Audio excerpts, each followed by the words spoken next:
बीते दिन दिल्ली के डिप्टी सीएम मनीष सिसोदिया को सीबीआई की 5 दिन की रिमांड पर भेजा गया और इसके बाद आप कार्यकर्ता सड़क पर उतरे और मनीष सिसोदिया की तुलना भगत सिंह से करते हुए मनीष सिसोदिया की जमानत की मांग करने लगे। आप लगातार इस कार्रवाई को राजनीतिक द्वेष की कार्रवाई बता रही है और बीजेपी लगातार आपके भ्रष्टाचार के खुलासों को लेकर आपको दोषी बता रही है। इसी पर आज बीजेपी ने मीडिया वार्ता में एक जागरूकता अभियान की बात की, जिसके तहत बीजेपी दिल्ली के हर घर के दरवाजे पर जाकर आपके भ्रष्टाचारों के बारे में बताएगी और दिल्ली की जनता को बताएगी कि किस तरह से आपने दिल्ली में अलग अलग घोटाले किए, किस तरह से दिल्ली में ठेके खोले, नई शराब नीति दिल्ली सरकार ने क्यों वापस। मीडिया संवाद में बीजेपी के प्रदेश अध्यक्ष वीरेंद्र सचदेवा और राष्ट्रीय प्रवक्ता और सांसद डॉक्टर सुधांशु त्रिवेदी ने आपके भ्रष्टाचार और मनीष सिसोदिया पर तंज कसे और बताया कि बीजेपी दिल्ली में आपके भ्रष्टाचार के खिलाफ जागरूकता अभियान चलाने जा रही है। बीजेपी के दिल्ली प्रदेश अध्यक्ष वीरेंद्र सचदेवा ने मीडिया से बात करते हुए बताया कि दिल्ली के डिप्टी सीएम मनीष सिसोदिया की सीबीआई रिमांड और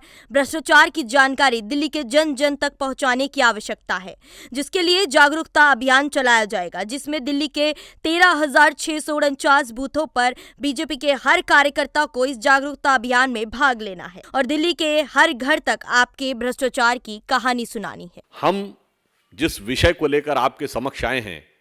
यह विषय मात्र किसी भ्रष्टाचार या घोटाले का नहीं है। यह विषय उससे कहीं अधिक गंभीर और महत्वपूर्ण है। वह महत्वपूर्ण यह है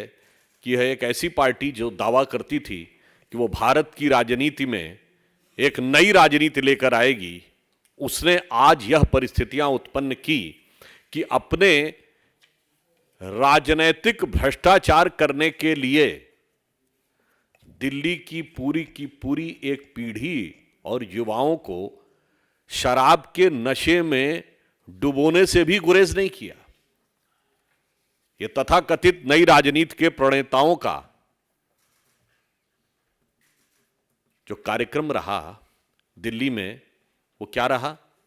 कि शराब की दुकानों में कमीशन बढ़ा, सरकार का राजस्व घटा,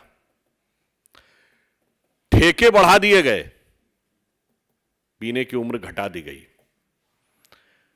आबादी के क्षेत्रों में, आवासीय क्षेत्रों में दुकानें बढ़ा दी गईं,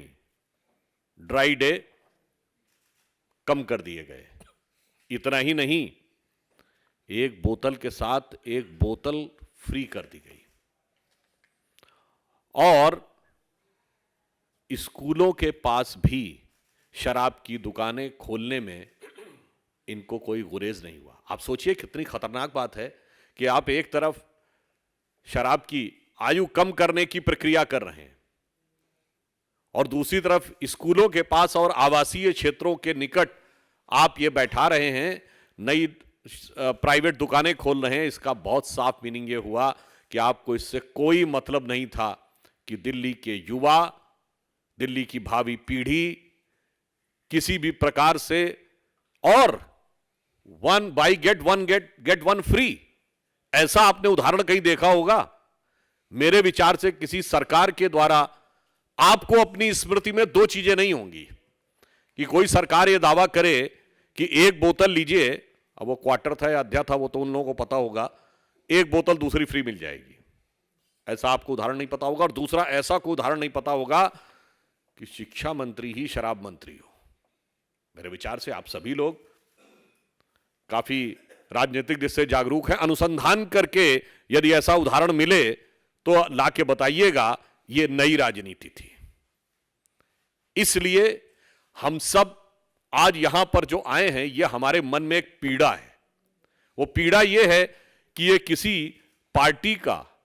या किसी नेता का या किसी सरकार का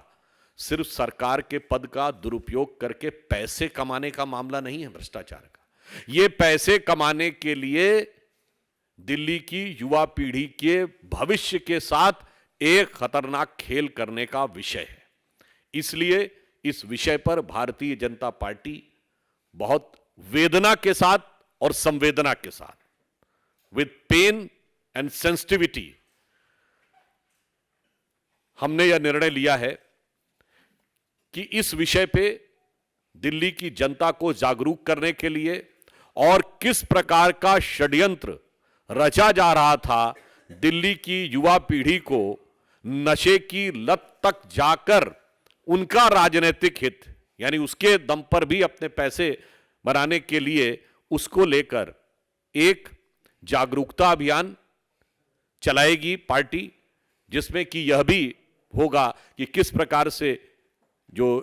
युवा पीढ़ी है वो इस षड्यंत्र को समझे और हमारे नागरिक भी इसको समझें। हमारी पार्टी ने ये तय किया है, दिल्ली में हमारे 256 मंडल हैं, 250 नगर निगम वार्ड और 6 दिल्ली कंटेंट बोर्ड के, 13,649 बूथ हैं हमारे। दिल्ली प्रदेश का हर एक कार्यकर्ता इस विषय को लेकर दिल्ली के हर नागरिक का दरवाजा खटखटाएगा, इस षड्यंत्र के बारे में बताएगा और दिल्ली की जनता को जागरूक करेगा कि कैसे दिल्ली के युवाओं को नशे में डालने का षड्यंत्र इस सरकार ने किया था। मुझे हैरानी होती है जब मैं कई बार इनको सुनता हूं कि हम राजनीति में परिवर्तन लाने के ध्वजवाहक मनीष सिसोदिया थे और वो ऐसा परिवर्तन लाए दिल्ली में कि दिल्ली को नशे की नगरी बना के रख दिया। कितनी दुकानें उन्होंने 3 गुना ज्यादा कर दी, ड्राई डे बिल्कुल कम कर दिया, जिसका जिक्र अभी भाई ने किया। तो इस विषय को लेकर दिल्ली का प्रत्येक कार्यकर्ता सड़कों पर निकलेगा, जनता के बीच जाएगा, मोहल्ला सभाओं में जाएंगे, आरडब्ल्यू से बात करेंगे और दिल्ली के प्रत्येक नागरिक को यह बताएंगे कि कैसे तुम सबको बर्बाद करने का षड्यंत्र, युवाओं को नशे में धकेलने का षड्यंत्र इस सरकार ने किया था और कैसे इस घोटाले में ये लोग लिप्त थे, वो सारी जानकारी हम दिल्ली की जनता को देंगे। और इसमें दिल्ली भारतीय जनता पार्टी का प्रत्येक कार्यकर्ता जोर शोर दम खम के साथ लगेगा।